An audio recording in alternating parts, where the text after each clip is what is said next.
Hey V, how's it going? It's going good. Good. I think we should go old school today. What do you think? I'm pretty old school. Yeah. Let's do a throwback. Watched the 2018 movie last night. You know what? 2018 talking about today. Let's get away from 2020 for a bit. Yeah, let's get it. Let's go. Hello and welcome to Talk Heathen. Today's September 13th, 2020. It is season 4, episode 37. I'm Eric Murphy. I'm Vi La Bianca. Hey V, how's it going? I'm really excited. I've never been in a show with this backdrop before. This is giving me a little bit of nostalgia for what was the old Talk Heathen. It is definitely making me feel the same. That is for sure. It is quite feels good. It feels good to have this back. It definitely puts me in the mood to take some calls and have some fun. And we do have some good callers on the line, but we do have other space as well if people want to call in. What was awesome is last week we had Theists really kicking it up and calling in, and we had a lot of fun. There are people who were in the comments who were saying, why do you keep taking these callers? Mm-hmm. Do you want to know why? We'll tell you why, because they're the ones who called in. They're the brave ones. Yeah. So if you want to see us having those conversations with other apologists, if you are a Christian or an apologist or want to talk about what you believe and why, call in, because that adds variety and spice to the show, and we want to keep doing that. Before we do that, how was your week?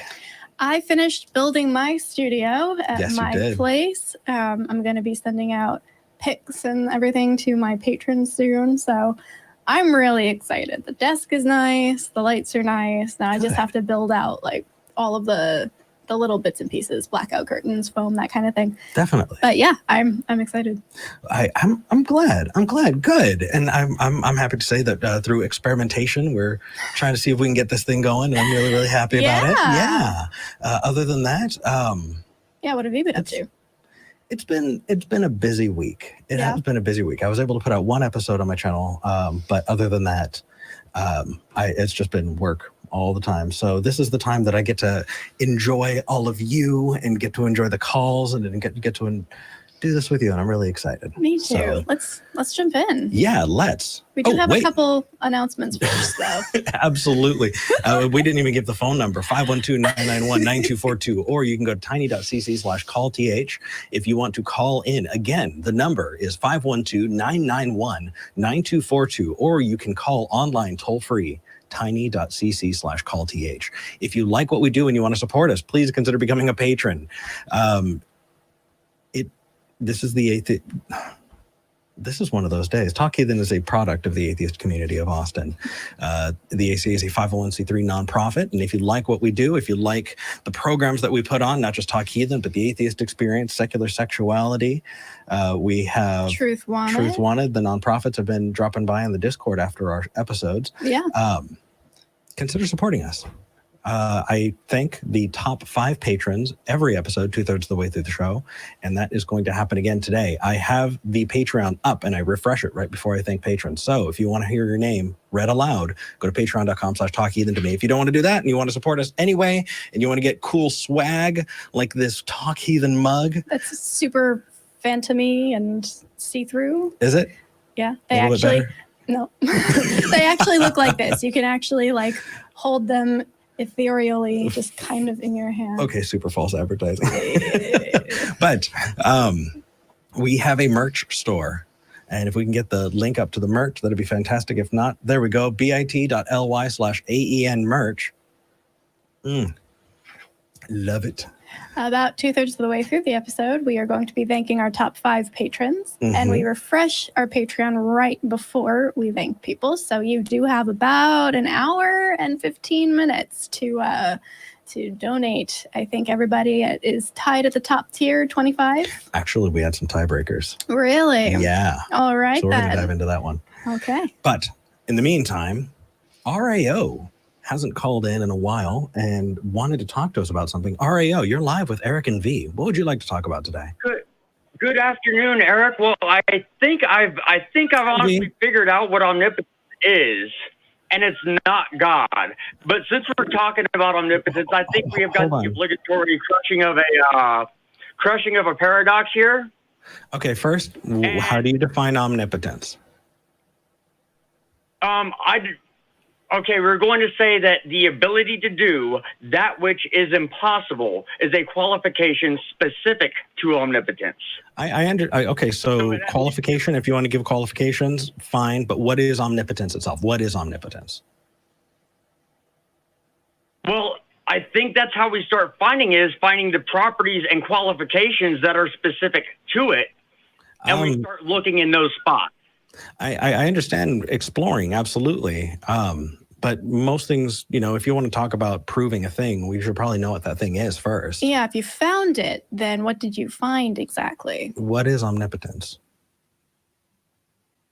This is breaking a mathematical possibility. Oh, okay. So from one thing to another. Okay, so that's not omnipotence. You're talking about mathematics, and that's fantastic. But the way a lot of people talk about omnipotence, they're usually talking about all-powerful, no limit being given to a power, generally, a quality that's ascribed to a god. And so if you want to remove the God part out, then I get it. And I'm happy to kind of follow you along that path, but I need to know, what is that? Power itself is nebulous, but we kind of go along for the ride because we want to see where people go.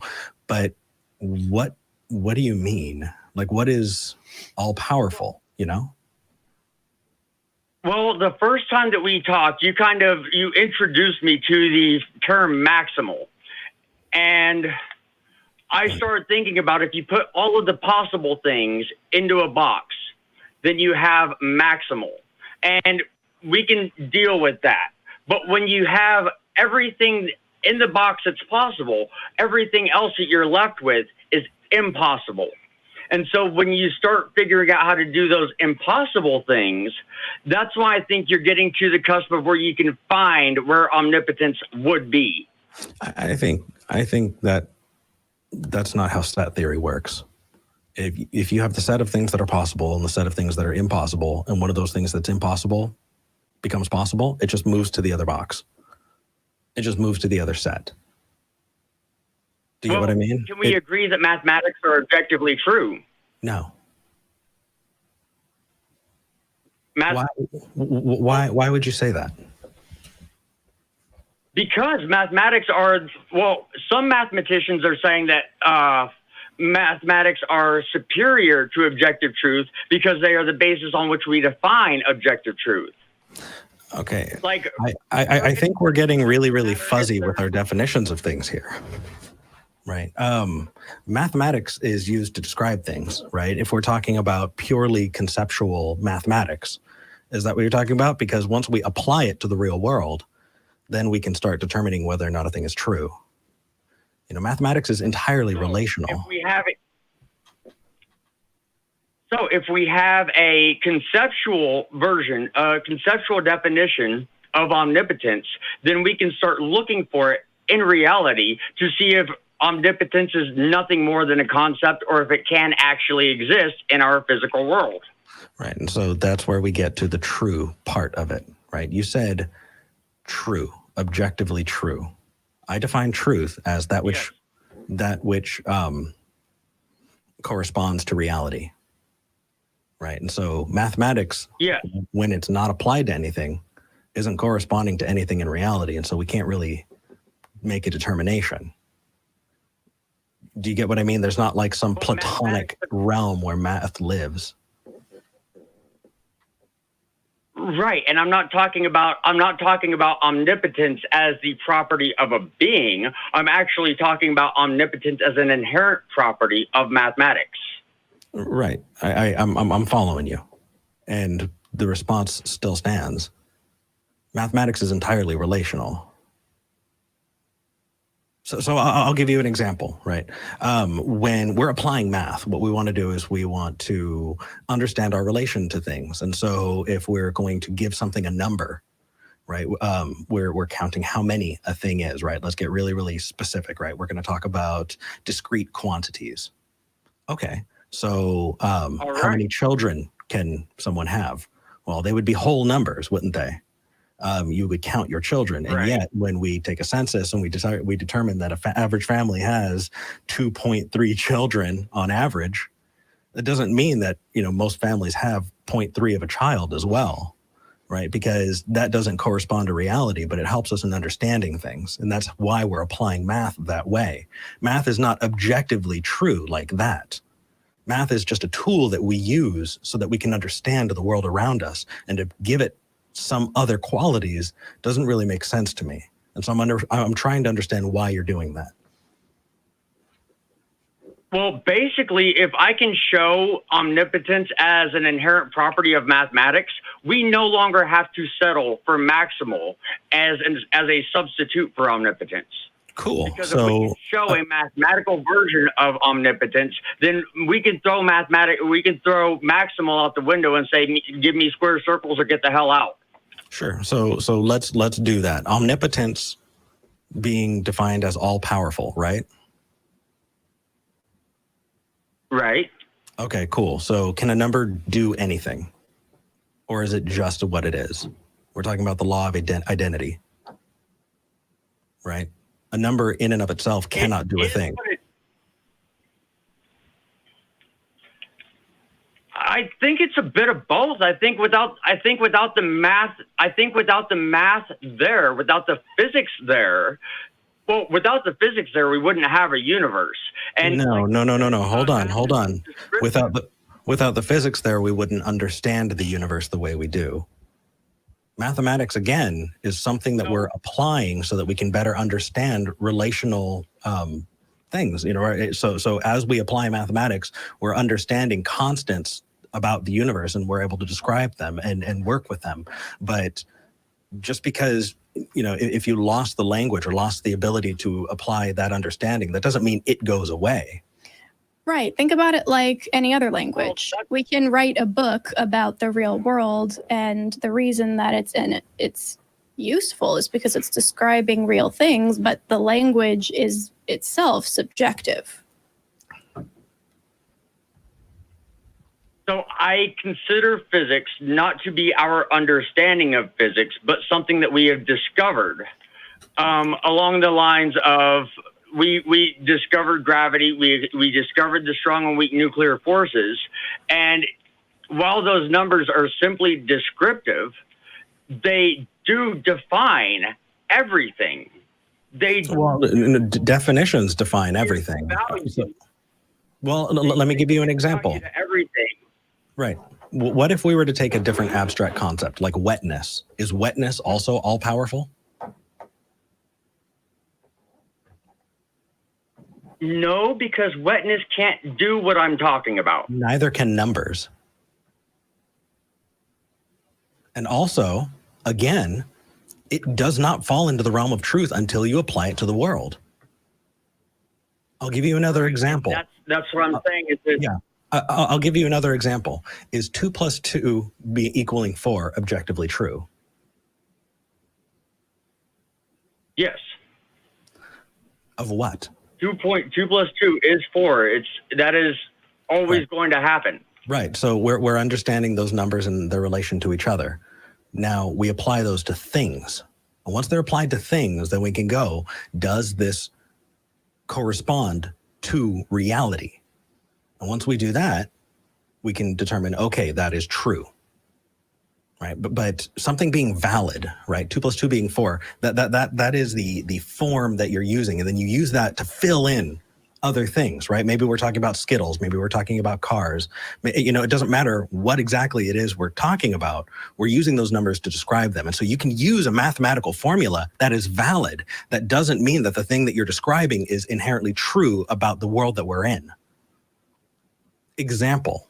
Right. Multiply by negative numbers. All I'm saying right now. Right. Follow me here. Multiply by negative numbers. When you multiply a negative by another negative, it becomes a positive, right? Right. Right. So how do you apply that in the real world?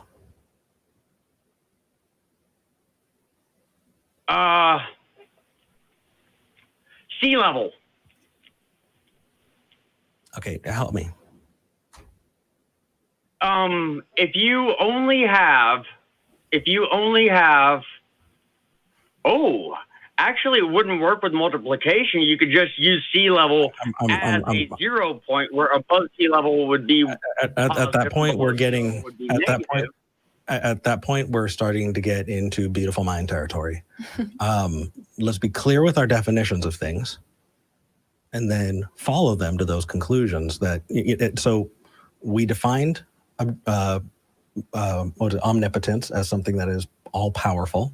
And then we started talking about numbers. I don't think anything about numbers has anything to do with the concept of all powerful. You're using descriptors.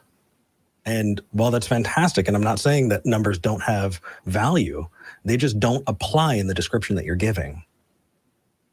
There's no inherent, wouldn't it be a difference between conceptual omnipotence and physical omnipotence then? So what we're talking about right now is no. Omnipotence can be real?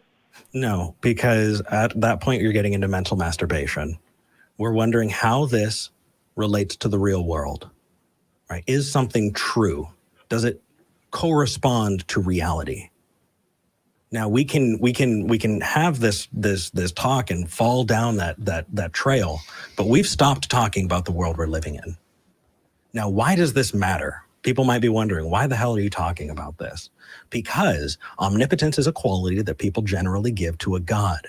And so when they talk about that, we want to understand what that is. And so you're trying to bolster the claim of omnipotence, and you're using mathematics to try and do that.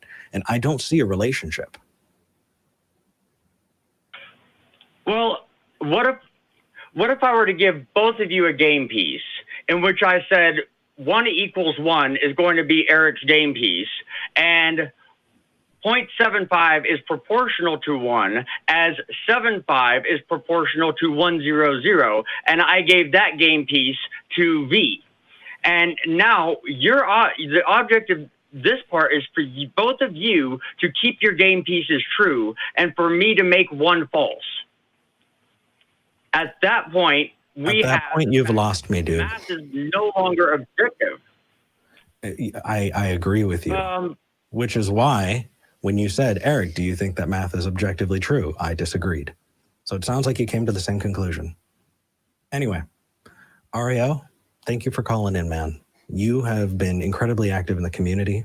You've been very, very active on the Discord, and getting to see you in this community has been a lot of fun. So thank you for calling, buddy. The feeling is mutual. I appreciate being here. Absolutely. I just talked right past V this entire time. V, did you want to dive in? No. Okay, sounds good. Bye, Ariel. I'm going to leave the number speak to other people.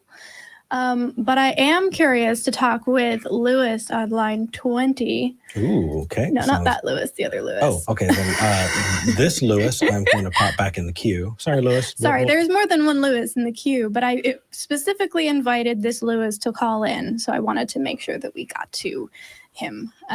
So, Lewis, hi. Hey, V. How are you? Doing good. I'm impressed you called in, man. What can we help you with today? Hello. Oh, not much. Well, hey, you and I were talking on Twitter, and I had kind of posted a little bit of an inflammatory comment that I do believe is that I think that to be an atheist, I think there has to be a fairly high level of ignorance when it comes to some significant philosophical ideas. And I think that often, my opinion is that atheism is a result of not being well-read enough, which strikes a lot of atheists the wrong way, because people often think they're atheists because they're more intelligent or more well-read. I think that would strike anybody the wrong way. If I said theists are just all kind of dumb, that would be just as awful. And I don't believe that for a second. So I'm curious how you came to this conclusion, right? How did you determine that atheism was a result of this specific failing? Is it from speaking with other atheists? Were you an atheist yourself at some point? Walk me through this. Yeah, so I definitely was I don't know if I would describe myself as an atheist necessarily, but a skeptic, someone that was not a believer when I was in college and that kind of thing. But, undergraduate was engineering, got a master's degree in theology/philosophy, also have another master's degree in business/economics. And just from all my reading and everything I've studied on this subject, I think the evidence is like overwhelming for there A, being a God, and then B, Christianity being the best interpretation and understanding of that God. Okay, well, let's start there then, because I cannot convince you that I am well-read enough sufficient to disprove that particular hypothesis. I think that generally we want to stay away from making those kinds of broader accusations. But if you think that you get it and you want to share, I'd be really interested to hear what evidence you've got that makes it so compelling. Absolutely. Sure. Yeah. So, like, first of all, in my opinion, one of the things that atheists always talk about is that the burden of proof is on the claimant, or on Christians to suggest that, to prove that there is a God. I read hold on the subject. Hold on. Yeah. Lewis. Sure. Somebody with a degree in philosophy, you understand that the burden of proof lies on the claimant, correct? No, I mean, not necessarily. No? Like, I think, yeah, I mean, I'm not sure if you're aware what it means to be philosophically basic, philosophically basic.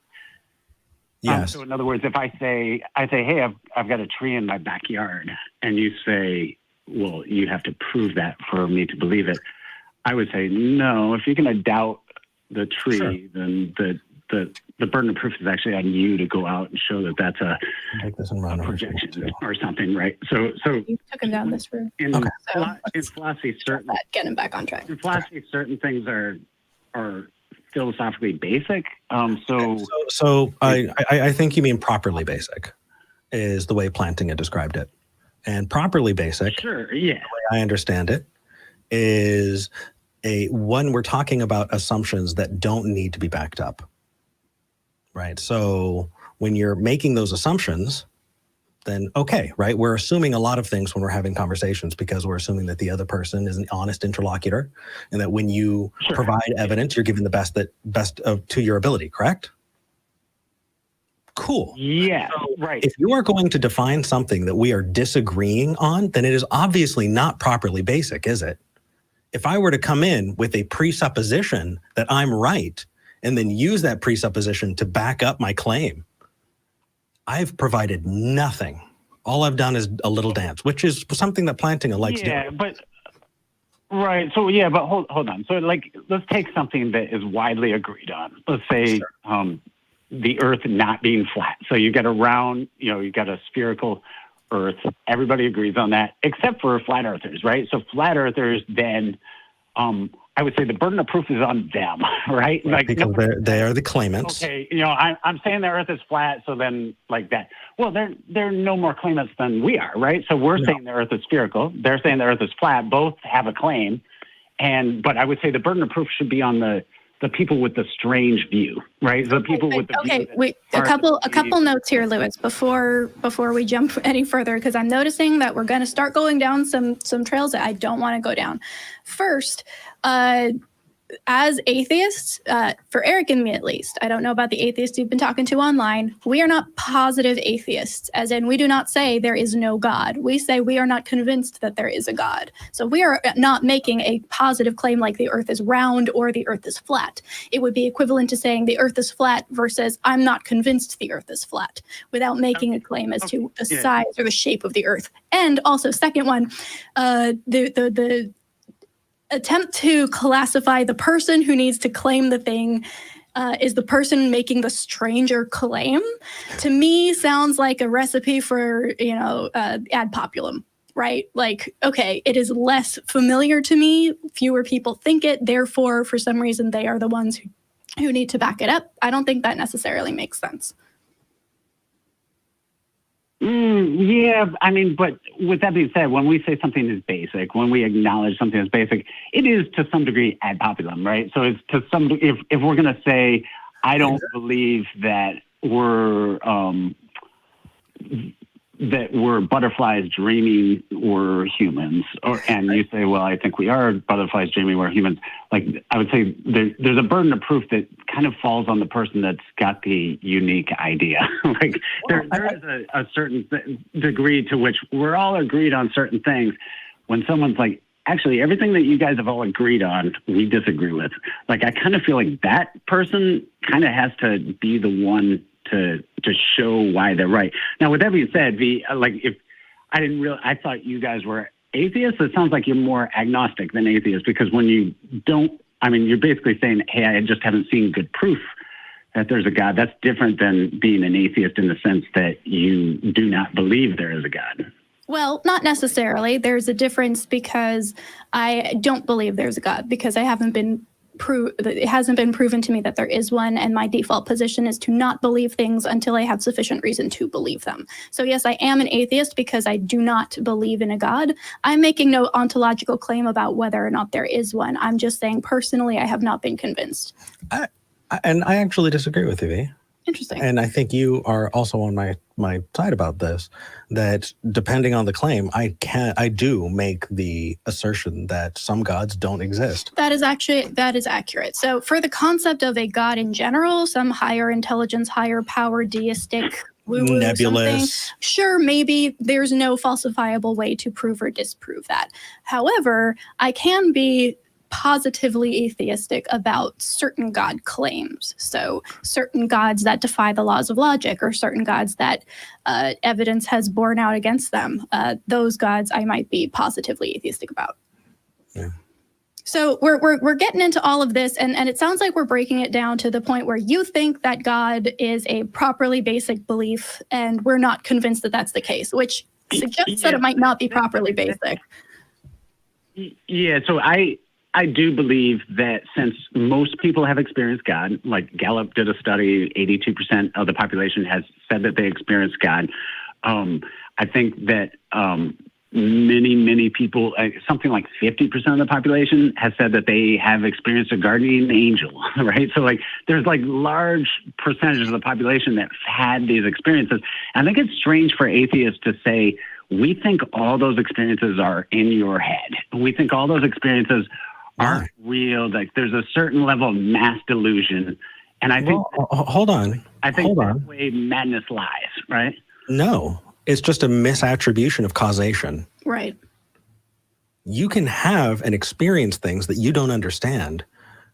I think that it is clear that as humans we jump to conclusions because we want answers to things, and nature abhors a vacuum. We abhor that vacuum. But the fact is saying I don't know is the honest answer. And so trying to fill in a space with supernatural claims, I think, is something that most people do. Especially when they're in a culture that's saturated with language to describe those things. Of course, people are going to explain something as God or guardian angel if that's the language they've been given to describe a particular event. We're not debating whether or not someone's had an experience or that that's what they attribute it to. We're debating whether or not those things are actually legitimate. And for someone who wants to come in, you're giving ad populum, right? And you're recognizing that's not populum. Let's move off this for a minute there, because in order to falsify or validate rather a properly basic belief, you need a grounding, right? And there are different kinds of groundings. What is your grounding for believing that God is a properly basic belief? So my grounding for believing that God is popular or is a basic belief is that I believe that it is an obviously true thing for most people. So in other words, in my personal case, no. How is that not ad populum? How is I believe it because most people do not an ad populum fallacy? Yeah. Okay, well, let me explain. Yeah, let me explain why it's not ad populum. Ad populum would be, I believe it because most people think it's true. That would be ad populum. Okay. But I believe it because most people have witnessed it in some way, and that witness can be visual or through an experience that they interpret, that I trust their interpretation. Why do you trust these people? That's like saying, so, yeah, but What about random Joe Schmo down the street saying he saw a guardian angel makes you justifiably change your view of reality?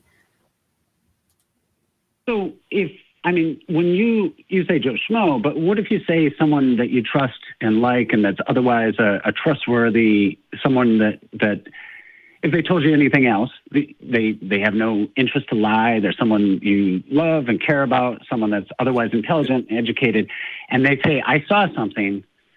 To just throw that out, or to say that you can interpret it better than them, it sounds like. And when it's, hey, Lewis, really quick, because you said a couple of things that I just wanted to really quickly jump in on. It sounds like you're carrying a lot of assumptions that we're not carrying. Whether or not someone is smart and honest does not matter at all. Oh, no,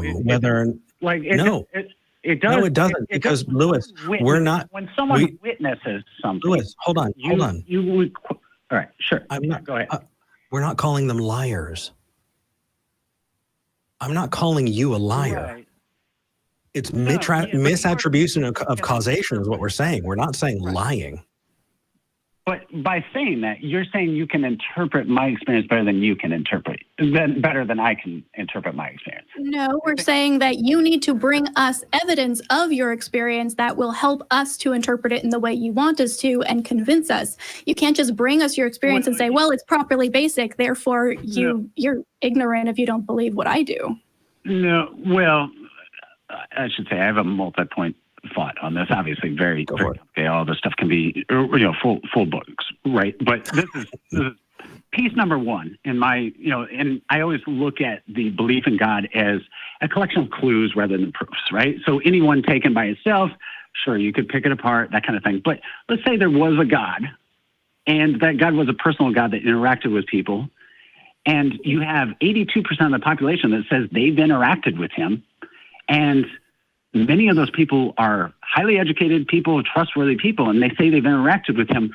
I think it's strange to say, no. Because of our previously held philosophical belief that there are no miracles, we're not going to believe your interpretation. Wait. My previously held philosophical belief was that there were miracles and that God did exist and that there were guardian angels. We were Christians. Yeah. Yeah, but sure. But right now you don't believe in miracles. So therefore, when I say I've experienced this, your first thing, and you don't know me, so obviously I could be crazy, but let's say it's someone that you know, someone at your work, someone that would never lie, someone that you trust. When he gives a testimony or she gives a testimony of something they believe in, generally speaking, you believe them, right? So I believe you experienced the thing, sure. I will not doubt that for a second. But you cannot say I experienced something, therefore ontological claim about the universe. Example, Lewis, I can. Well, yeah. Sure. So an example would be when I got really into wanting to connect with the collective unconscious of the universe. And so I started doing shamanistic drugs, and I had out-of-body experiences while I was tripping on drugs. I can say, hey, I experienced flying.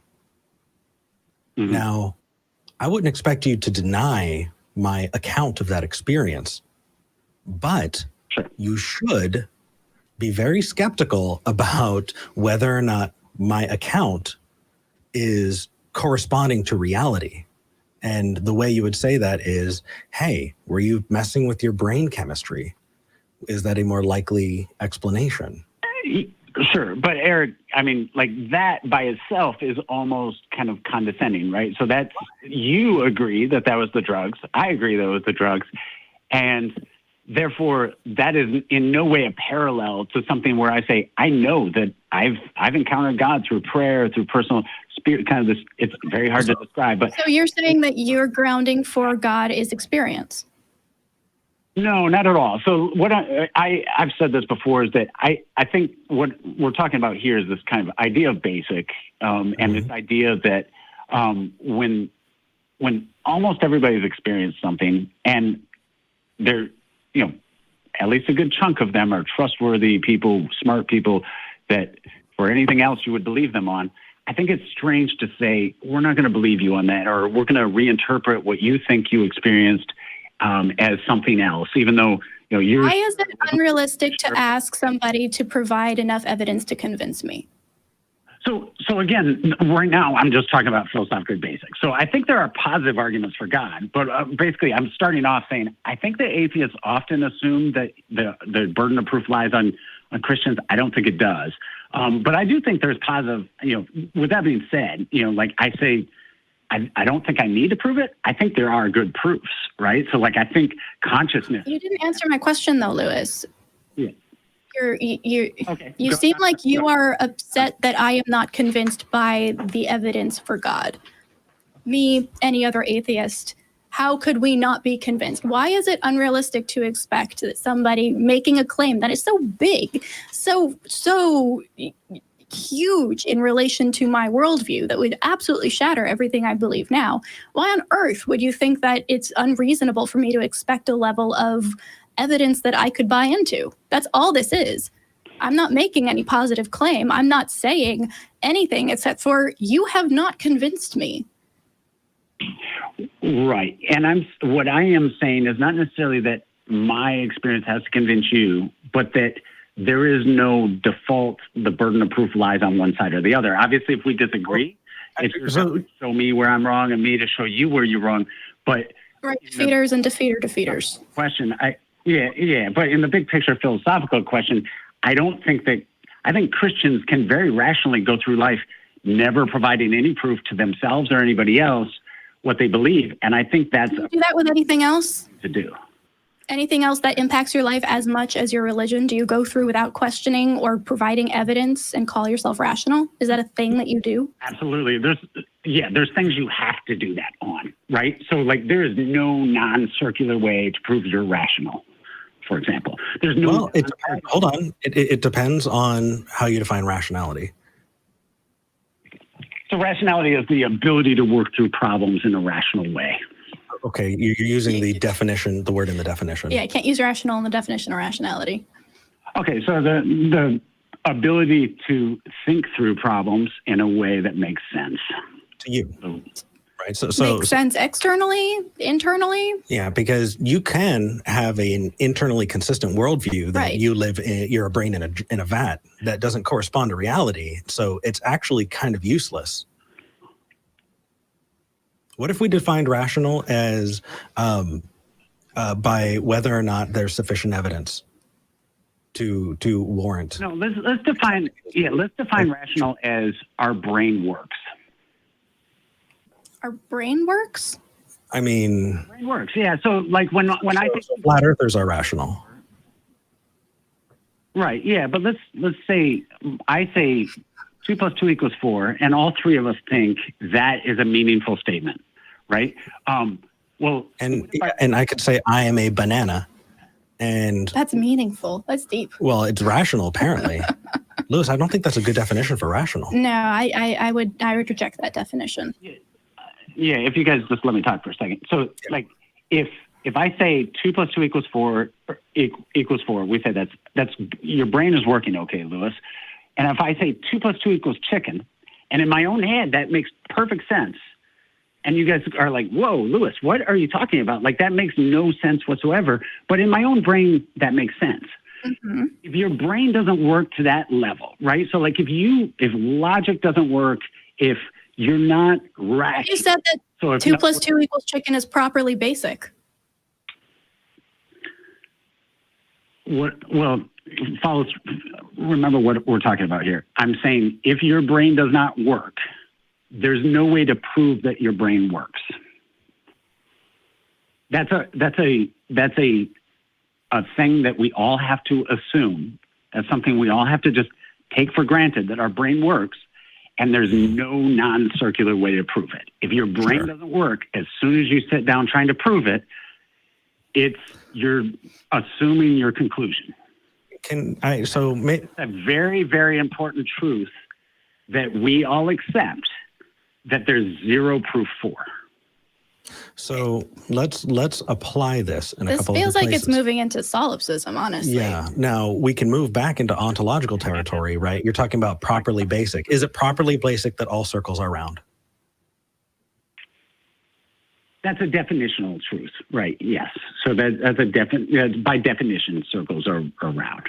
Okay, cool. Okay. So now let's apply that to your God, right? You're saying that it is properly basic, which means we should be assuming that God exists. Is that the same? I'm sorry, but I've heard the cookies in the pantry fallacy, which is, by the way, not a fallacy, but I've never seen it applied the opposite way. So no, it's more, I would say it's more properly basic, more like you believe your own name, right? You don't need proof for that. And actually, you don't need proof for a lot of things that you go through life in, right? So like, I can for your name, what does that mean?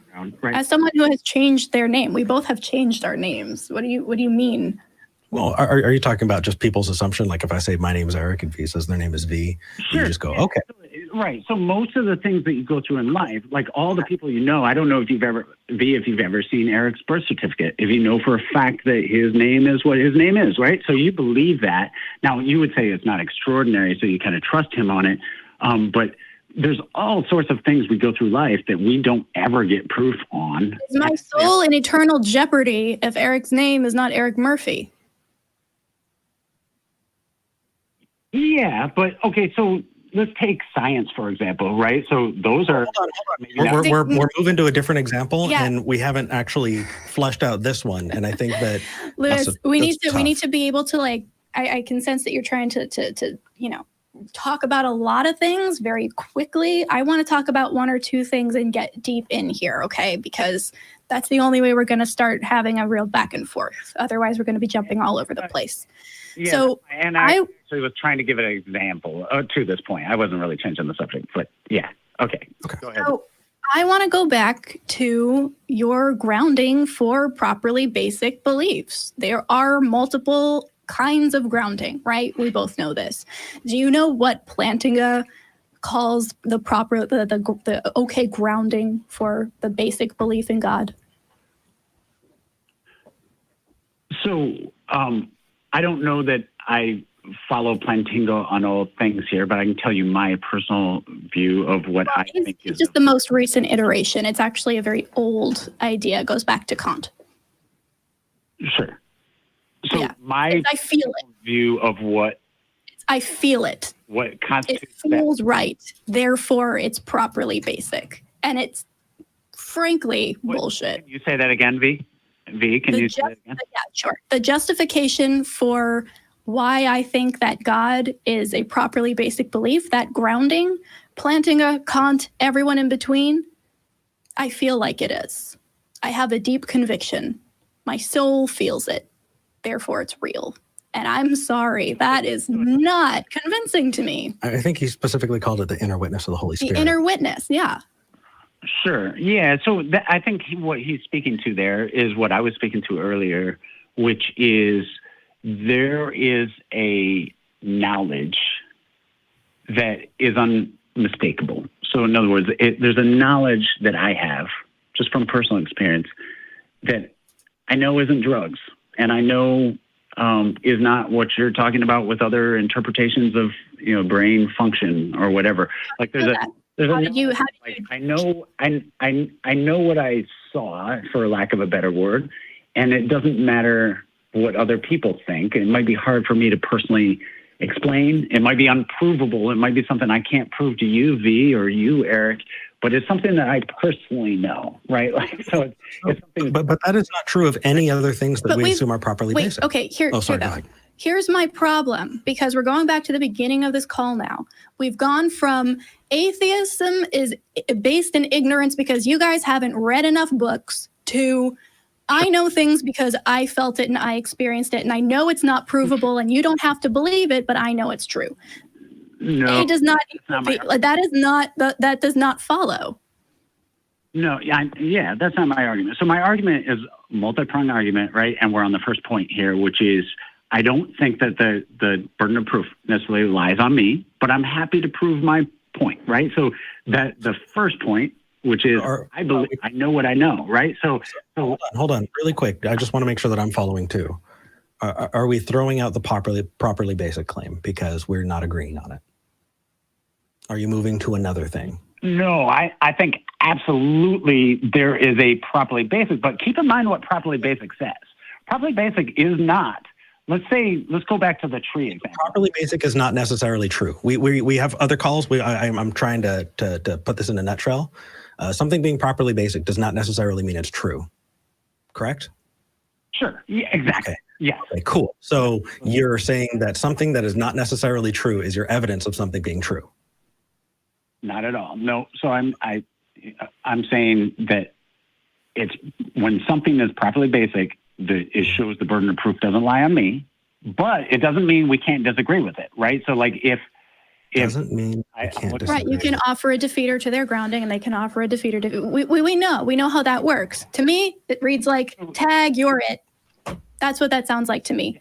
Okay. So here's the thing, Lewis. Here, we're going to move on to other calls. We have tons and tons of calls in the queue right now. I love that you called in. I want to talk more. I really, really do. You say you have a multi-pronged argument. Let's put the properly basic belief, either come back to that next week. Thing, like properly basic wasn't actually an argument. The consciousness, I think, is a giant thing. Like the fact that you guys... All right. Lewis, perfect. Next week, let's talk about consciousness. Call in. I'm ready to continue this conversation. Absolutely. Really quick. Hey, Lewis. Yes. Would you agree that we're well enough read to have this conversation? I don't think, here's what I think and let's just to correct what I said. I think in my experience, many atheists are not well enough read. You guys sound like you are fairly well read. I don't know how well read you are, but I do think that in general, most atheists are atheists because they just have not seen the full spectrum of information out there. So but you guys sound like you have. You know what? I'm okay with that. That is a step in the direction of not making huge assumptions and generalizations about groups of people, and I'm happy with that. And I think that if that's the only thing we take away from this call, then I think this was a valuable call. Let's also take away the fact that Lewis fucking owned. He owned it. He called in. Yeah, called in. You gave us an argument. We had an awesome conversation about properly basic beliefs. This was great. Other people, be like Lewis. I appreciate the conversation. I definitely appreciate you guys having the conversation, and I will think about calling in next week. I don't know if I'll be able to or not, but I will certainly think about it. And I do think, obviously, I didn't get to any of the positive arguments for Christianity. We started off on kind of the foundational question love those. Those are jammy jams, man. We're stoked about those. If you want to see more about properly basic beliefs, by the way, I did a 3-part series on properly basic. I sat down with Dr. Randall Rouser. Yeah. So look for Eric D. Murphy on YouTube and you should be able to pull it up. All right. Sounds good. Hey, thank you. Thank you, Lewis. Have a nice rest of your day. I liked that. Yeah, that was fun. That was good. All right. So we've got so many wonderful Christian callers, theist callers, all kinds of other people. But first, let's thank the patrons. Yeah. Wow. That is 1, 2. We have a lot of people. Okay. I'm ready. But first, I'm going to refresh and thank our top 5 patrons. Our top 5 patrons today. It's taking a second to load. Our Desert Heathen, Bethany P., Ward Knipling, Charlotte Crum, and Mike Pence. Wow, thank you, Mike. I also want to throw a shout out to Balaam's Donkey, who's high up on the list and is a really funny name. Thank you so much. It's best thing Pence ever did. Right. I love it.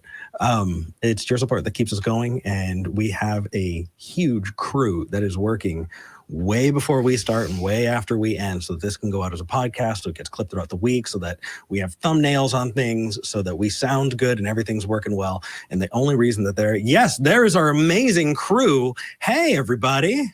We love you, and we would not be able to do this without you. And also, we're all volunteering. Like, none of us are getting paid for this. And so the only way that this is actually happening is through your support. So if you want to support us, and you can, don't put yourself out, but if you can, consider going to patreon.com/talkheathen to me and signing up, because, well, it helps. That said, I really want to dive into all of the calls. What do you think? Chris, Kevin, Lewis, Meercat, who do we want? Let's talk with the other Lewis. We kind of gave him a Sure, I agree. Lewis, you're live with Eric and V. Who would you like to talk to? Oh, Looks like it didn't pop in. Lewis, can you hear us? Yes. Hey. Hello. What did you want to talk about? I want to prove God. I will prove God. You will prove God. Okay, go for it. We're excited. We're ready. Yeah, let's do it. Okay. I have a favor to ask. Sure. Because my premises are kind of long, so I hope you can wait patiently and listen to my premises before I get to my conclusion. That's probably not going to happen. See, here's the thing: is let's say you were to provide all of your premises and you were to structure out this argument, and we, just for the sake of argument, agreed that it was structurally good, right? That we had determined that the argument did not have any structural issues. The next thing we do is look at those premises to determine whether or not those premises are true and how we're relating to the material. And so if we have an issue with some of the premises, we can't move forward. Okay, I get it. It's my first time. It's my first time to call in this show. That is why I'm kind of nervous. Sorry. It's okay, man. No worries. Let's start with premise 1. Give us the first premise. Okay. I will start. Creation and evolution, in fact, related to each other. So what do I mean by that? Creation or creationism is how everything came into existence. That refers that we were created, while evolution is how current life things or even energies in existence changes their properties over time. So I believe in the part of evolution. Actually, that's a misunderstanding of evolution. Okay. Yeah, evolution is changes in allele frequencies over time in generations of living things. Non-living things don't evolve the same way. And I'm glad that you agree that creation is more comparable to abiogenesis than it is evolution. So you're not going to make that distinction, or you're not going to make that comparison. But no, evolution has to do with generations and generations of living things. Oh, okay. That's why I believe in the part of evolution about the adaptive ability of life as species, that they may change their natural form or natural characteristic into a new one. But how can we be sure in the part from all living creatures, especially we as humans, is a product of evolution, that we evolve on our own accordance by an intentional process rather than we were created by intentional force? We know in order for us. Can we jump in here real quick? Okay. Is this an actual question for us, or is this part of your argument? Because we have an answer to that question. Okay. The answer is we have sufficiently explained it without needing to go the extra step to an intelligence beyond us has initiated it or is guiding it. We've explained it through natural processes, so we don't need that extra step. Yeah. Look up the story of Laplace and Napoleon. It's a good kind of analogy there. Okay. So I will try to change, because in my premises about evolution is that all species in the world derive from single cell organism. I want to explain that we were in fact created because male and female are what you call this? Male and female have a part to prove God's existence. That is what I want to tell in my premises. That is why it's kind of long, and I don't know how to express my sorry about that. No, you're fine. I'm just curious, because if the concept of male and female proves God, does that mean that I disprove God as a non-binary person? Sorry, I'm having fun. Sorry about that. Okay. That's okay. Can I ask you a question, Lewis? Okay. If you were absolutely correct in giving this entire argument, what would it show? Are you trying to disprove evolution? So if we were to walk away from this, would we? Kind of like that. Okay, so derive from single reason that we evolve by an intentional process without conscious behind it. Okay, so Kind of like that. Hold on. We have two different things going on, right? You're wanting to break down the claims and our understanding of evolution, and you're also wanting to prop up the God claim and the creator claim. And so just for the sake of argument, because I think that we spend so much time on the evolution piece, let's just assume that. Okay, cool. Evolution is totally wrong for the sake of this argument. Now what? Wait. Actually, I have 2 chapters about explaining how evolution. We're granting it. Cool. It's not the answer. Yeah. For the sake of this argument, I want to hear your supporting evidence for the God claim, because I think that is really darn interesting.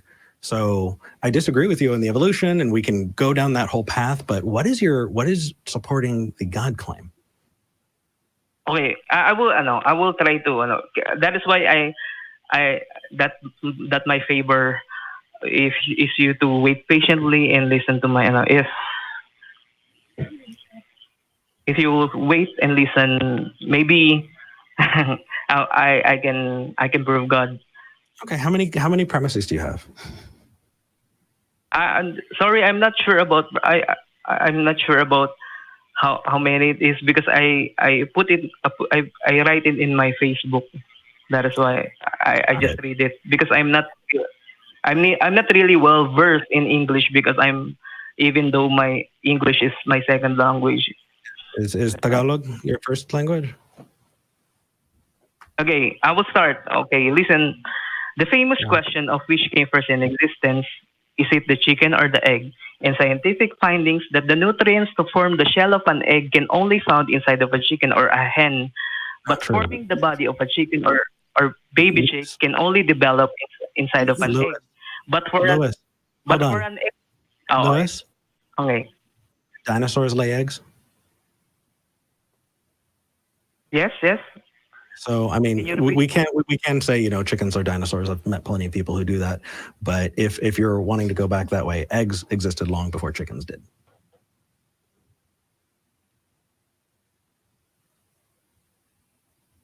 Oh, okay. Wait. But because I want... Here's the thing, Lewis. Because we have so many people on the line, we really can't wait for you to read this Facebook post to us. But if you would like to call back and give us like a point-by-point summary, super quick. Hey, premise 1, this. Premise 2, this. Premise 3, this. Therefore, God. And also, we want to hear that. Absolutely. And writing it out that way will help strengthen your understanding of it. If you can list it out in bullet points like that, it makes a very, very strong argument. You're able to provide it, and we're able to dive right into the meat. Yeah, no worries. I know this is your first time jitters are a thing. Your English is great.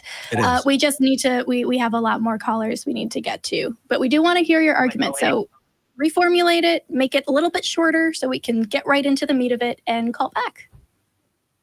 Okay. Thank you. Okay, man.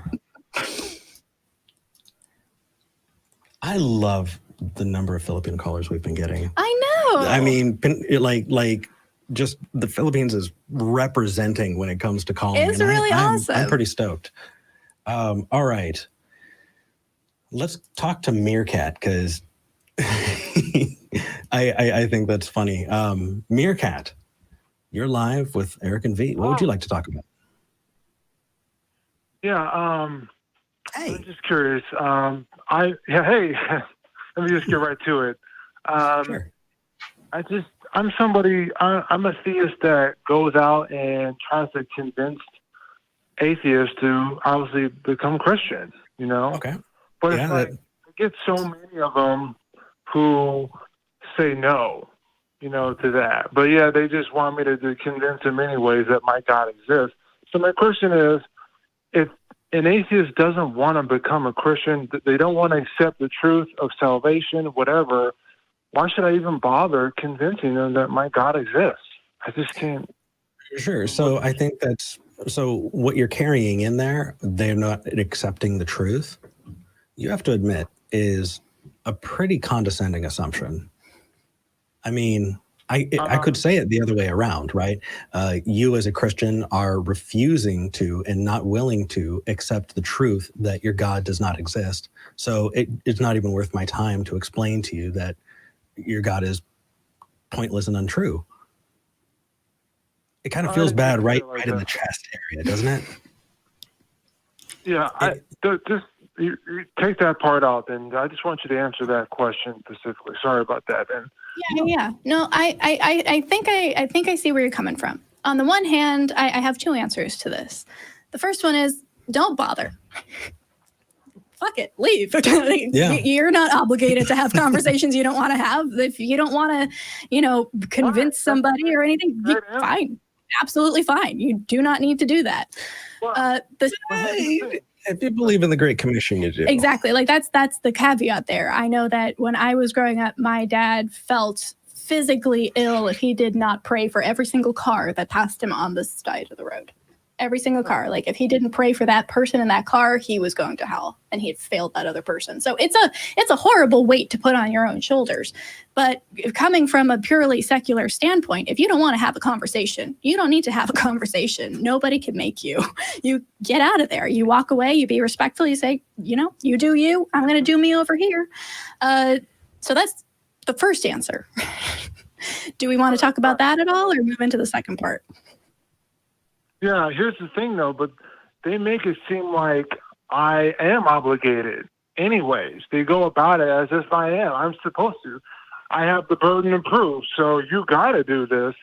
And I try to explain to them, no, I'm as a Christian, I'm only obligated to have the burden of proof to convince you by default unless you want to be a Christian. Well, hold on. May I ask? Let's say they say... Let's say they go, hey, Meerkat, you have the burden of proof. It's up to you to convince me of your claim. Do you care? Because if you want to win online arguments, then you need to interact. But if you don't care about online arguments, then it shouldn't even matter. You said arguments? I'm sorry. Yeah. I didn't pick up what. No worries, I might have dropped out. Let me try that again. If you want to win online arguments, you need to interact. That's why. If you don't care about it, then it shouldn't matter. I'll give you an example, right? There's a troll who has been skulking around our YouTube comments section, who likes to say, Eric and V, you don't have the guts to come into the comments to debate me. Right. And the thing is, we make ourselves incredibly available. We have a phone number that you can call us on. We are not obligated to meet people on, different platforms. We make ourselves available to talk about these things where we make ourselves available to. If they, are going to troll around in the comments because they don't want to call in, that's their prerogative. I really don't care. I sleep perfectly well at night knowing that person is just going to sit there screaming into the void. Well, yeah, but if somebody, makes a false accusation about you, obviously you can't help but to say something, right? So that's where it's actually a cultivated skill. Like at first you really want to say stuff. When I first got onto these shows and was like seeing people talk about me in the comments the first time, I was like, oh, I need to respond to this. They're wrong. After a while, you realize people are going to think about you whatever they think about you. And you are not obligated to abide by those conceptions or even give them the time of day. Now, here's the thing. I don't necessarily think you're talking about online arguments. I think you're talking about you go over to somebody and you start evangelizing to them, telling them about your God. They then come back to you and say, well, you have the burden of proof, therefore prove it. Is that more the situation you're talking about here? Yeah, like I'll ask them, if I can prove Christianity to them, would you become a Christian? The answer is usually no. But you give up right there because if they say no, then you respect that no and you move on. Yeah, they're closed off to talking. And that's fine. Just like if I came up to you and was like, if I disproved that, whatever foundational belief you had was true, would you stop being a Christian or a theist or, whichever form of religious person you are? If you said no, I would be remiss to continue to go at you and be upset that you didn't get convinced by me. I would have to walk away. That's the respectful thing to do.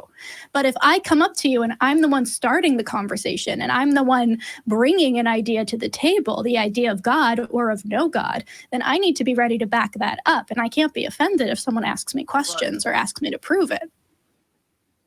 Right. That's what I said to them. But if I make a claim, then yeah, automatically I have the burden of proof. But if I'm asking them if they want to, if I want to have the same belief about that claim, then no, I don't. So yeah, that's great that you acknowledge that claims and beliefs or trying to convince people of something are two different things. Okay, thanks. Yeah. But then I'll just say this to end it. Hello? Yeah, go for it, man.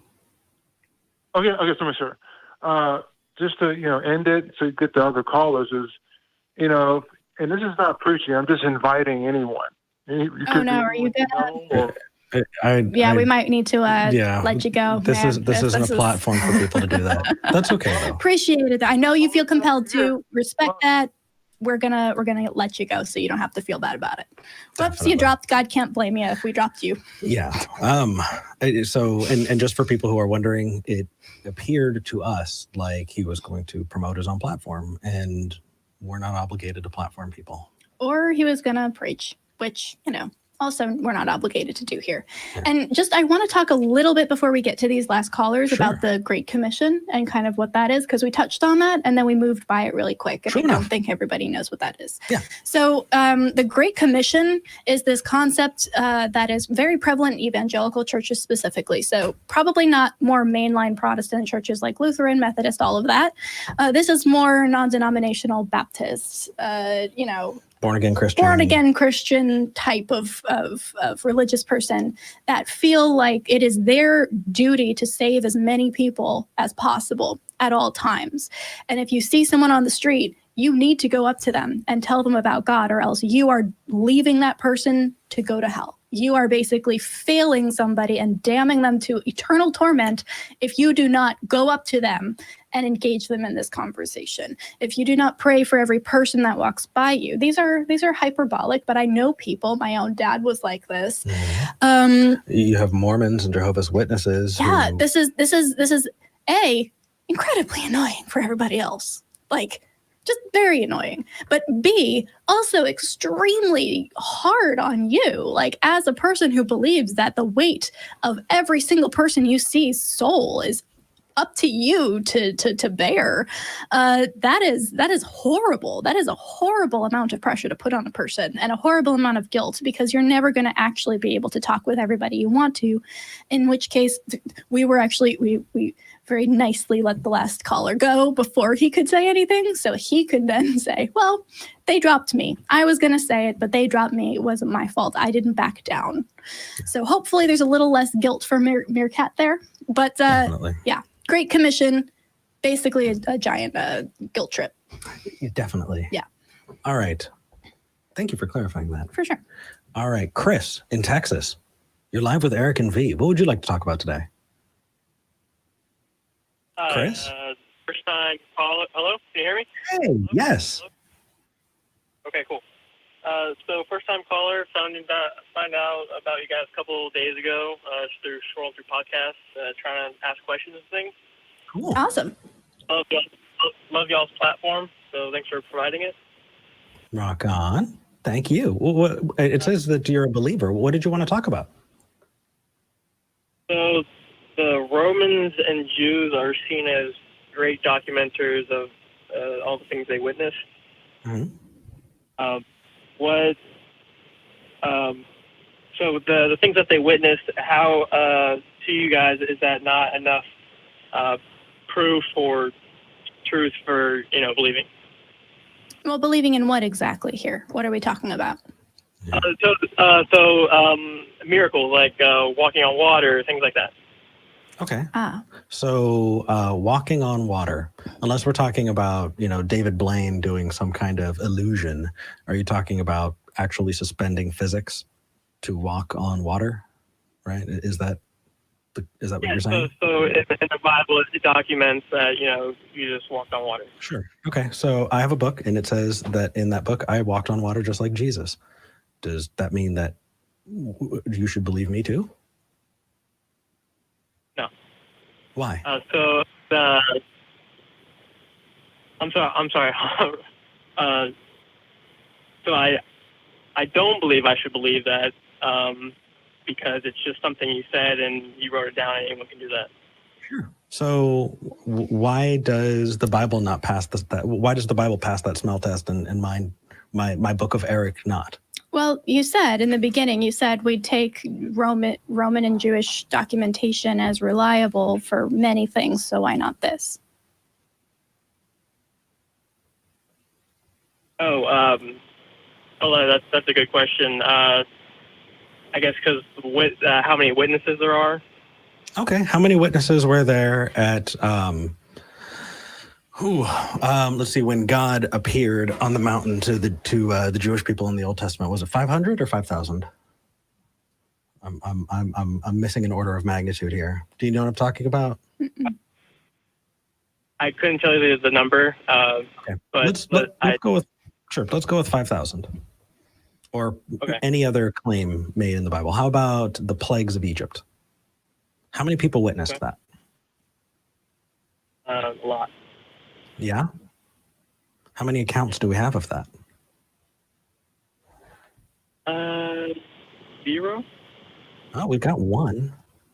It's in the Bible. So if one person a long time ago wrote a story saying everybody did a thing, should we believe that one account? Now, I would expect and I would hope for corroborating evidence, like lots of other accounts, lots of other written records by different people from different viewpoints. Yeah, it turns out Egyptians are actually very good at documenting history, too. They didn't document any of that. I mean, I'm sure there were plenty of literate Jews as well. See, here's my thing. And this was actually a point brought up in a video I watched a couple of days ago by Vice Drino and Shannon Q. A lot of, maybe most ancient cultures had a form of documenting history after, the father of modern history in Greek times. Most of them also had a way of mythologizing their history. Certain pharaohs were given godlike powers. And that doesn't mean that we throw everything else out that they wrote. We accept a lot of what ancient Egypt cataloged, right? Same with ancient China, same with ancient, like every culture that has that long line of documentation. But they all also make mystical claims that we dismiss. We say, okay, ancient Egyptians, they were really, really good at documenting this.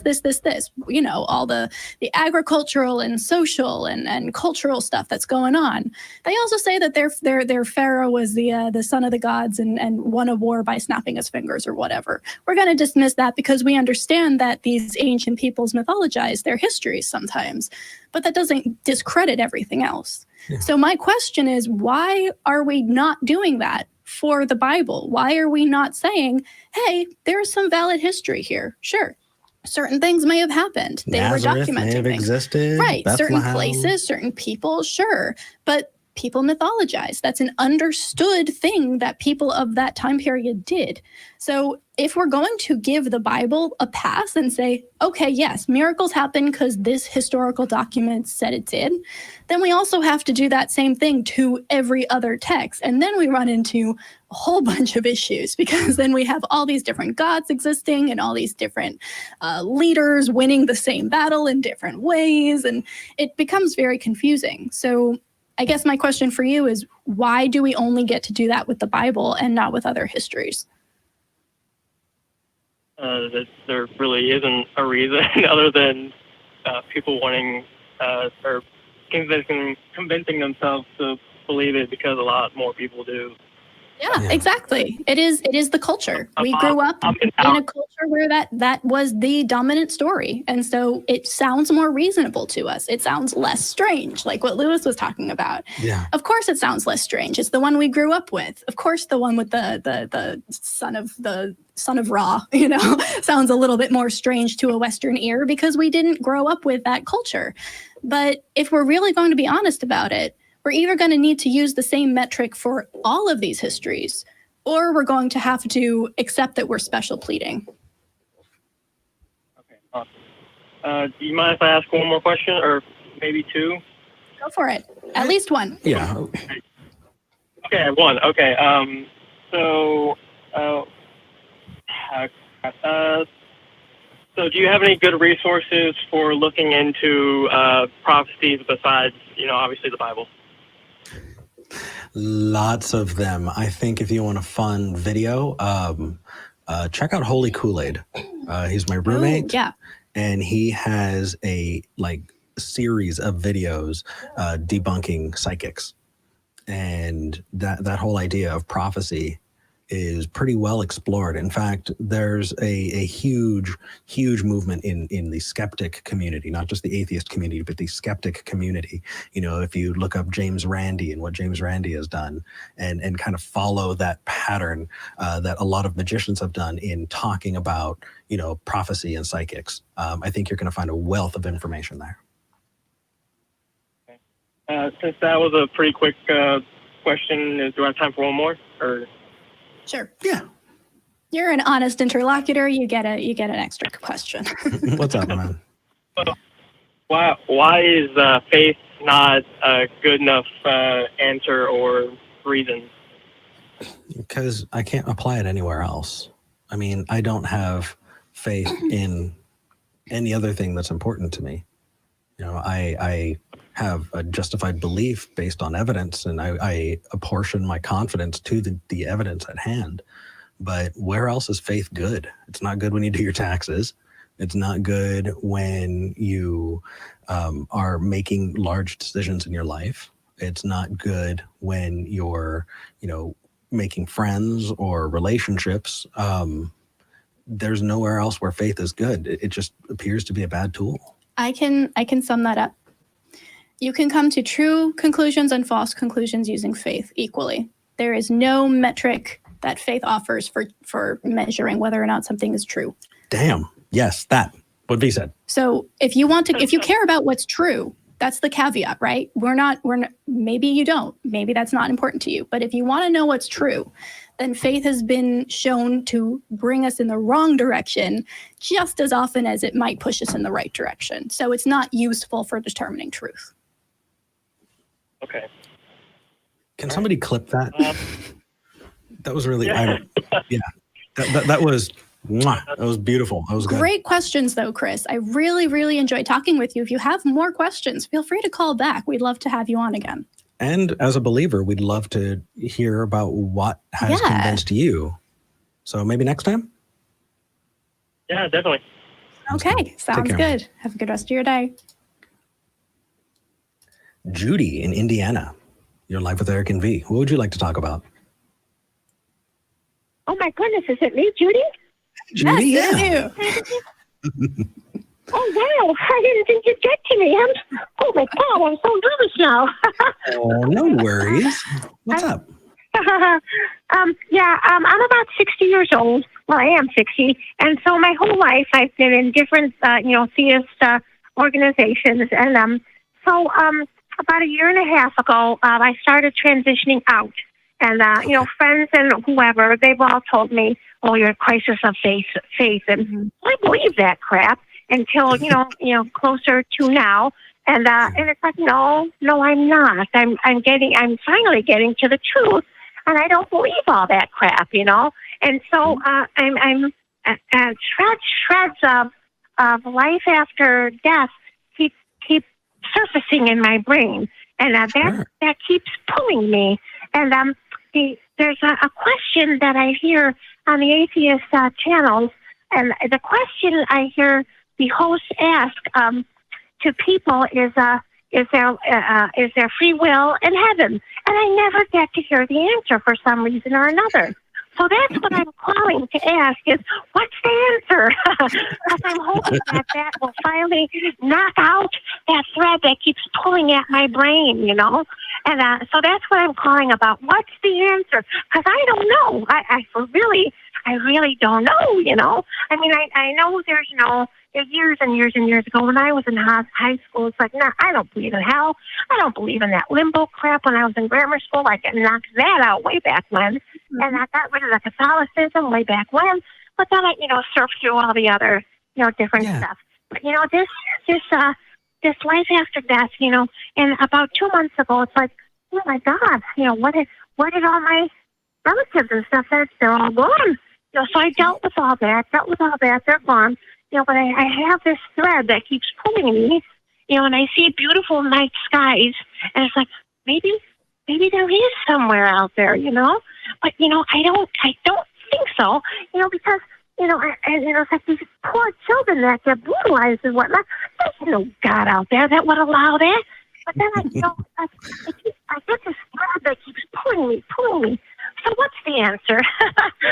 Judy, Judy, you are so sweet. Maybe that'll knock that out once and for all.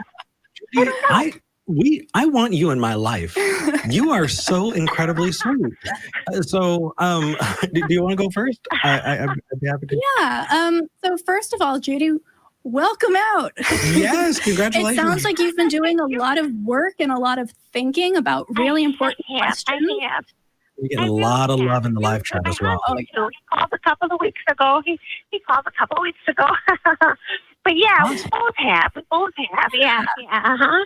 And I think you're asking a really good question. And I think the reason you've never heard a theist answer whether or not there's free will in heaven is because they don't know, because that's never a question that they've been asked before. And so it's never a concept that they've considered. And so it's very hard when you come up against a question about your faith that, your pastor hasn't given you the answer to, or that you haven't read in the Bible yet, but that makes a lot of sense, right? If the whole reason that there's pain and suffering on this world is because of free will, then that means that there must not be free will in heaven. But then are you in heaven? And would you want to be in a place where you didn't have free will to start with? You just became this robot. Yeah. So yeah, it's a really good question. And I'd love to add on. I'd love to add on to that as well. Yeah. And that is that what's interesting is the question of free will in heaven actually doesn't directly respond to a good number of the times that people have called in. The thing is I'm sure you've heard the phrase, you keep pulling on the string, you'll unravel the entire sweater, right? Yeah. There are a lot of strings there. And I think that, as Vi said, you're getting the opportunity and you're giving people the opportunity to think through a lot of the things that are assumed and maybe not thought about. And so, yes, are we automatons, right? Are we robots? Do you become a robot when you go to heaven? Also, the whole idea of this being an evil world. If this is an evil world and you've been a Christian, I've been a Christian, V's been a Christian, what's the response? Why is the world evil? Because of sin, right? Because of humans doing their thing. Yeah. And so the funny thing is people say, well, we can't be exposed to God. God can't actually show himself to us, because if he does, then you're not able to make the choice. You need to be able to make the choice. Well, does that mean that you have no choice in heaven? Because the story of Satan has Satan knowing exactly, directly, that God exists and then denying that God. So that whole idea is thrown out the window. There are so many threads there that what we want to do is we want to just encourage people to think about it, because it's worth thinking about. Heck, I remember having an incredibly emotionally powerful conversation with a friend by asking him about free will in heaven, because what it came down to is I asked him, you think I'm a good person? He said, of course I think you're a good person, Eric. I said, then why would I be suffering in hell? And that got him to think about a whole bunch of other things, right? Would I be happy knowing that Eric is suffering in hell? And just those kinds of things are the things that we want to promote people to think about, because it's important, because we don't want to just linger on those assumptions. Right, yeah. So free will in heaven? There's not a heaven. Yeah. I just want to knock that damn thread out from keep coming back and pulling me, you know? It's like, oh, wait. You're not there. Is an acknowledgement of that concept that you were talking about that thread, that thing that keeps pulling you back, right? That one thought that but what if? And it sounds like you said you spent your whole life in some kind of theistic group or religious group. And your brain your brain physically changes based on what you learn, based on the kind of interactions you have, based on what you practice thinking about.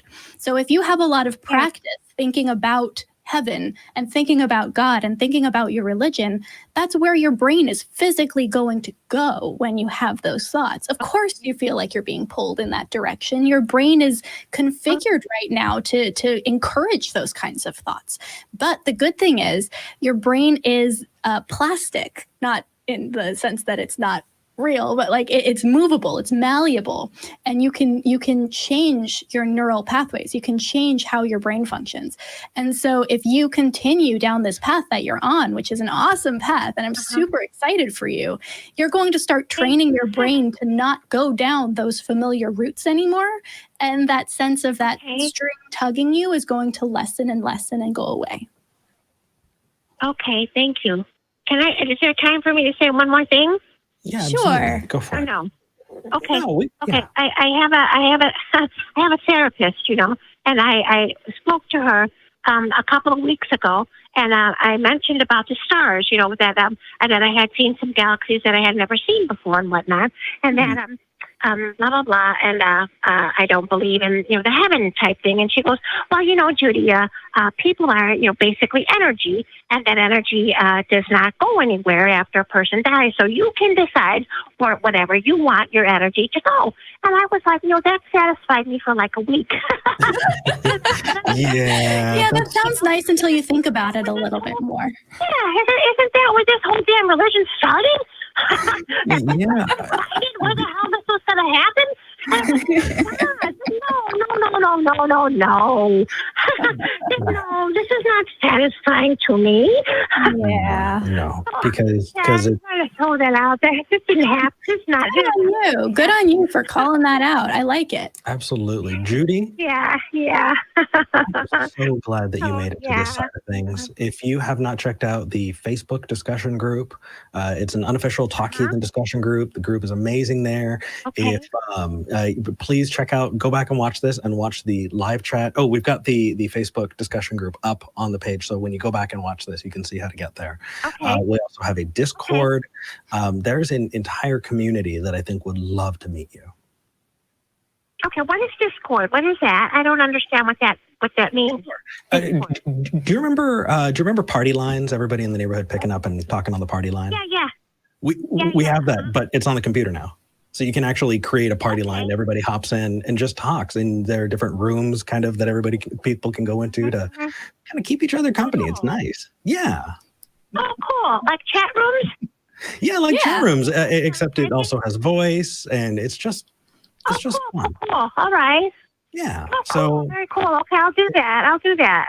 Please do. And also when you look in, watch this again, in the lower third, we have the link, tiny.cc/ACA Discord. That way you'll know what to type into the address bar and we'll take you there.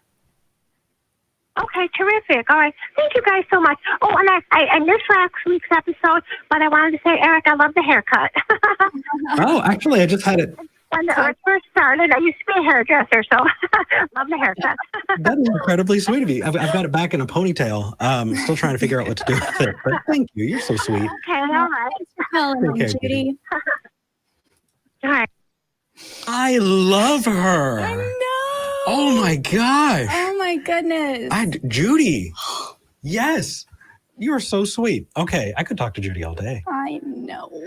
All right. I want to so bad. I know you do. No, Mark in Washington, you're live with Eric and V. What would you like to talk about?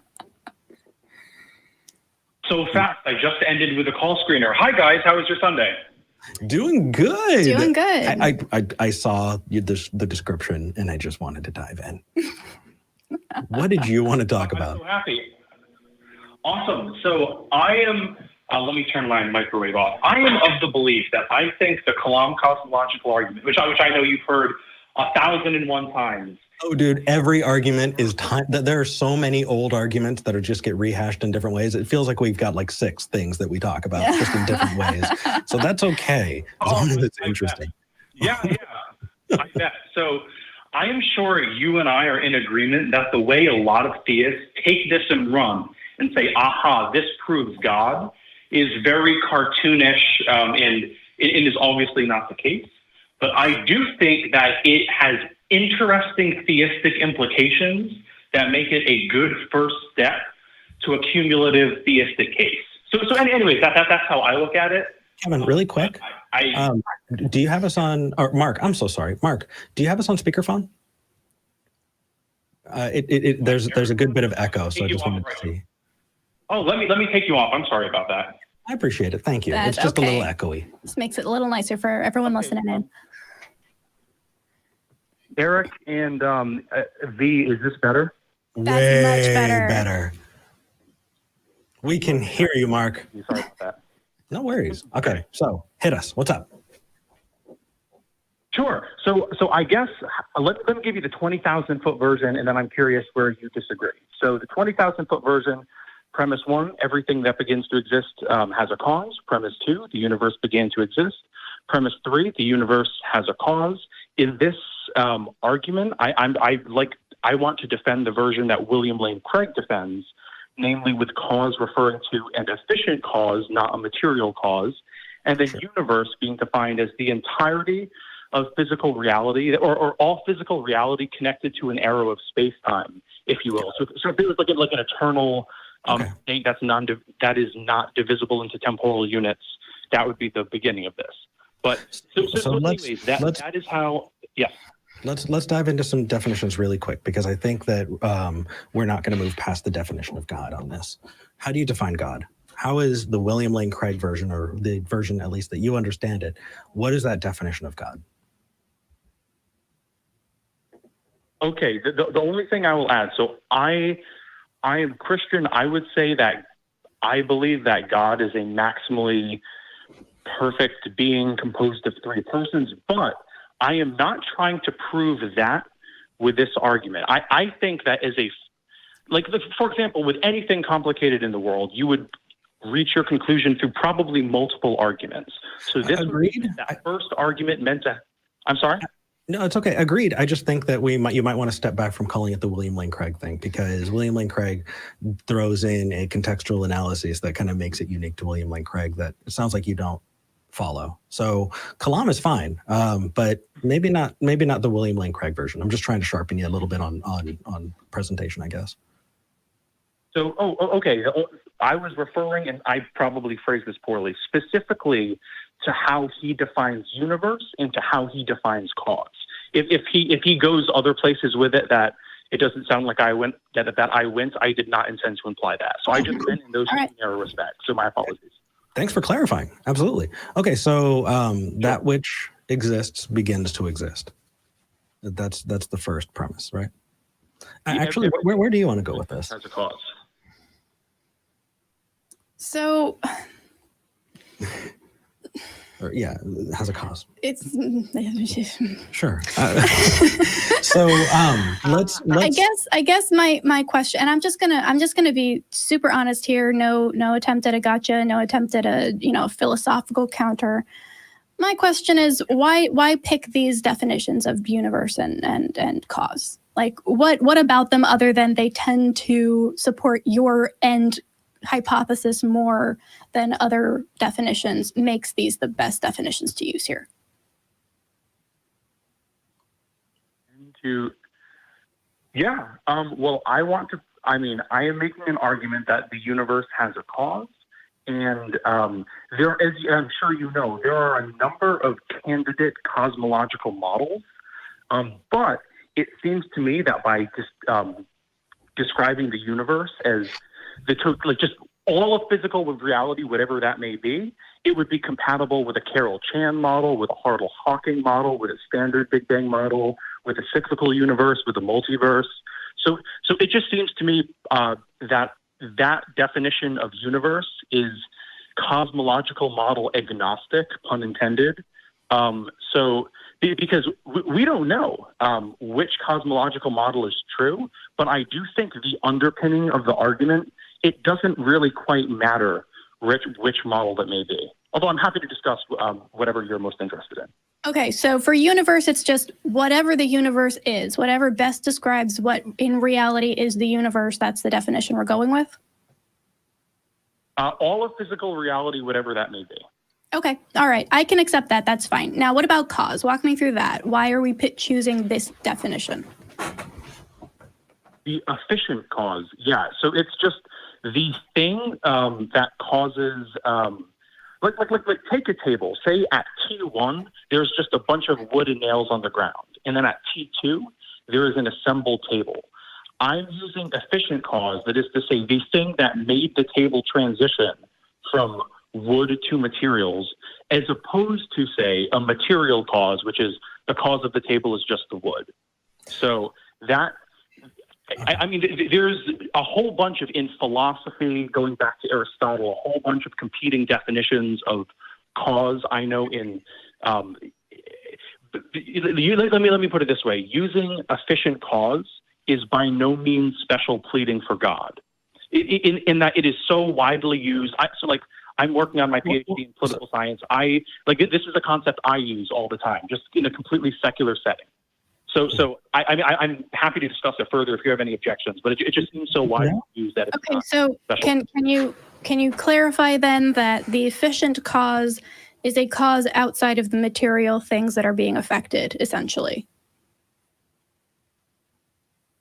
I'm trying to. I guess it depends, and I could have misunderstood you, V. But is it V or Vi? I don't want to mispronounce it. V. You're right. Okay, thank you. Yeah, so I guess it depends, but what you mean by material, because this is totally compatible with a naturalistic worldview. Like if I assemble the table, right, in a world on naturalism, on atheism, right, then I am the efficient cause. I'm looking at my cute little fish in his fishbowl. If I push the fishbowl over, I am the efficient cause of that fishbowl falling to the ground. Okay. Right. So if all of this is compatible with a materialistic and naturalistic worldview, how are we getting to a supernatural being? Oh, so what I was trying to say was that when you said the word material and I was talking about an efficient cause, I didn't want you to think that I was talking about some immaterial cause. But yeah, here William Lane Craig definitely uses the term immaterial in his definition of what he thinks the cause is. He does. This is what this is where I was getting to. So, if we're talking about the all of physical reality, whatever that may be, right, began to exist, and physical reality is would include, whatever arrow or arrows, depending on which cosmological model you personally prefer, of space-time. So that means the cause of the universe, and again, this is where I get into the William Lane Craig, although I'm prepared to defend it, or try to defend it. I'm sure you've heard this a million times, but the cause must be timeless, right? Because if there was an arrow of space-time before the beginning, then that's including in what we mean by physical reality. So we're just grouping that in. So, hold on. If something is timeless, really quick, it sounds like you've put something into the null set by doing that. Shoot. If something is timeless, expand on that farther. Sure. So things existing outside of time doesn't really make sense. The set of things that exist outside of time would either be the empty set or your proposed solution. So I would phrase that slightly differently. So if we describe that the word outside of time, I don't quite like. So let me say, if the universe began to exist, we need to be careful with our wording to not imply something temporal before the universe. So I cannot say before the universe. But so before, I just said it again. So absent the universe, right? The universe began to exist, but absent or without the universe, that state was timeless, because space is linked with time, right? Like they're unidimensional. And energy. Yeah. Yes.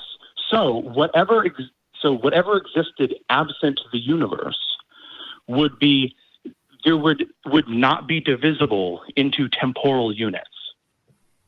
Okay, so let's be clear. I don't think existence absent the universe makes sense at all. I think you need the universe to have. Right. How does one exist in a timeless, spaceless, immaterial realm? Okay, so let's put it this way: nothing is not divisible in temporal units. Is that fair? You're correct. I'm literally not trying to smuggle anything in, so I'll use whatever words you want. Nothing is not divisible into temporal units. So nothing, like no thing. Yeah, I'm sorry. Go ahead. No, it's okay. I was just going to say, I think my brain starts to collapse on that one, because I think my understanding of nothing is like a triple negative deficient. right there. I think that my understanding of nothing is just not good. I don't even know if I can. That's my point. That's my point. So if the universe began to exist, then without the universe, I'm trying to be careful not to use the word before, because you correctly called me on that earlier. That was inadvertent. So my apologies earlier. So without the universe, right before, damn it. So the universe began to exist, but without the universe, the nothing that existed, the lack of anything, because the totality of everything that existed is not divisible into temporal units. Okay. Where on, I guess before we proceed, where on that do you disagree? Do you disagree that the universe more likely than not began to exist? And then if that's described as the totality of everything, do you disagree that the nothing which existed, or which was the nothing absent the universe? Absolutely. So here's where I'm at on this. Here's where I'm at on this. I think we've reached a degree of speculation that is kind of on par with a lot of other speculation that I kind of throw out, because I get to a point where I say I don't know, and then I hope and wait for smarter people than I to provide evidence to help point us in the direction that we should be following. Follow the evidence wherever it leads, that kind of thing. But if someone were to bring me an unfalsifiable claim, if someone were to say, Eric, what about hard solipsism? Right? We can talk about hard solipsism, and we can even get to an internally consistent model, but that doesn't mean that we're talking about a model that is true of the universe we're living in. Right? We're getting to unfalsifiability. And so what if, you and I and Vi, all of us, we had this conversation and we came to a conclusion, a theoretical, hypothetical conclusion about, the existence of something that created a universe. Well, that might be a conclusion that could exist in some possible universe, in a modal sense. I was going to say, don't go down. Don't please. But that doesn't mean that that's true of our universe, because we just don't know. We don't have enough data. So it kind of hear V's fear of that going into the ontological argument. It's just, we need to wrap up, and I could spend all day talking about the modal ontological argument. Here's the thing. Here's where I'm coming up against it, Mark. I'm listening to the theory of everything right now, and I'm not going to pretend I understand all of it. What I am grasping from this amazing book, which everyone should read. It's free on YouTube. It's an audio book I listen while I work out. It's great. Is that the Kalam cosmological argument is an attempt to explain the origin of the universe before we had methods to actually experiment and determine the best possible explanation. So the fact that we talk about it now is fine. It's fun. It can challenge us in philosophical ways. But if you want to know about the best explanation for the beginning of the universe, it's not the Kalam cosmological argument. It's not in philosophy at all. Philosophy is a fun way to extrapolate what could be and figure out where you stand on issues. Yeah. But you've got to talk to people who actually have the ability to offer valid suggestions about where the universe actually came from. In the same way that, we can talk all day about the teleological argument, but we're not biologists and we're not chemists, and that's where you need to go to talk about these things. Philosophy is the parent of a lot of other sciences, but that doesn't mean that it's the best version, it's the best tool for every answer. Yeah, don't get us wrong. It's not bad at all. Navel gazing is something that I want to do professionally. It's just not always applicable. Could I know you have to go and you've been super generous with your time. Could I offer a quick response or do you have to get? Of course. Sure. Offer a response and hopefully we can continue with the conversation next time. Yeah. That would be great. So there's actually surprisingly a lot we agree on there. So I agree that with everything, Eric, that you just said about hard solipsism, where I disagree with you is I guess where you feel comfortable saying, I don't know. I do think I can say, I can have justified true belief that the universe began to exist is more probably true than not. Not certain, but more probably true than not, using the definitions that we outlined earlier. And then I guess for V, I completely agree with you about that if we want to know how the universe began to exist, that is not the domain of philosophy. That's the domain of science. So that's why I would be maybe some other conversation would be happy to talk about different cosmological models.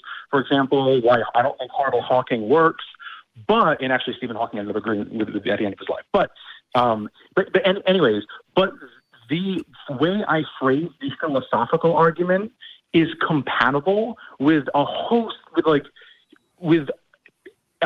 of cosmological models. So I agree with a lot of what you just said, but I do think I can have justified true belief that it's more probable than not that the universe, with the terms we described earlier, began to exist. And I agree with these distinction between science and philosophy, but I don't think I'm quite saying only philosophy can answer how the universe began to exist. I think that's science. But then I think I can use the scientific evidence in a philosophical argument that it has at minimum theistic implications. So as to whet people's appetites for next week, what I'll tell you is I don't subscribe to the JTV model of knowledge. And I think that your justification is what you're presenting, and you obviously believe it, but that doesn't mean it's true. And if it is true, how did you rule out coincidentally true? But that is which model do you subscribe to?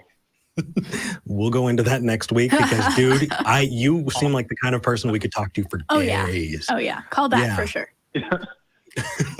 I would love to. Thank you so much for having me on. This was a lot of fun, guys. Thank you.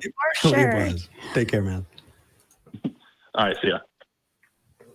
I mean, come on, it's just fun, So we had kind of a bit of a mixed bag, I really love that Judy called because we got to see, there really is a real world effect to this. We are talking about people who are affected, and it's important that we're having these conversations. And also, this is fun. It is. We had some fun callers today who brought some new stuff. Not new. Nothing here has been, earth shattering, but we were able to go different directions, which is always super fun. So thank you everyone who called in today. Absolutely. I'm super happy. But before we do anything else, I would love to go to the crew cam because I know we did it earlier. We have an incredible crew. We love you guys. Thank you so much. We could not do this without you. This show is happening because of you. Thank you. You ready for some love rings? Yeah, let's do it. All right. I think they work with the green screen. Oh, yeah. Oh, what if they don't? Well, do we have time to hop in Discord? You'll just have to believe that we're sending you love rings. Have faith. 1, 2, 3. Oh, nice. They work. Love it. So for those of you who don't believe, just like Judy, even at 60, you know, when it comes to exploring the world around you, it is fun. And even when we're not on the same page, like our last caller and several callers that we had today, this is an exciting topic. It's fun. And it's something that is the reason, it's a big part of the reason why this show was started, is because we want to encourage excitement and exploration into why and how we know the things about what we know in the world and why that is so damn important. And so please explore it, learn it, and follow along with us, because we're having a lot of fun doing it. For those of you who don't believe, this is your community too. We're creating this community together, and it is awesome. And it doesn't mean that we have to agree on everything. And it doesn't mean that because you're an atheist, you're necessarily part of this community. But if you want to be, we're here. And we're happy that those of you who are here are too. Whether you believe or not, if you're an essential worker, if you're putting yourself out there for our safety and our health, thank you. And it's not just the doctors. I know I've said this every week. Even the people who are stocking the grocery shelves, you're doing your part. So we're going to do ours. Thank you. We're going to wear masks. We're going to vote. Yeah. We're going to do all kinds of really important, really easy things. Absolutely. But to those of you who do believe, we don't hate you. We just think you're wrong.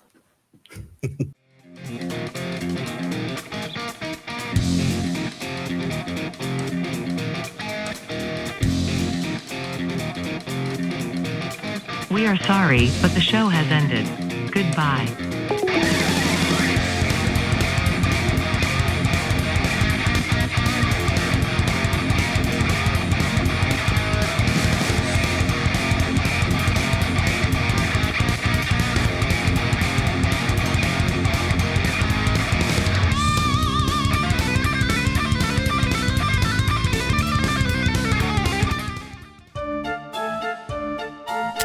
What are we doing, man? What are we doing?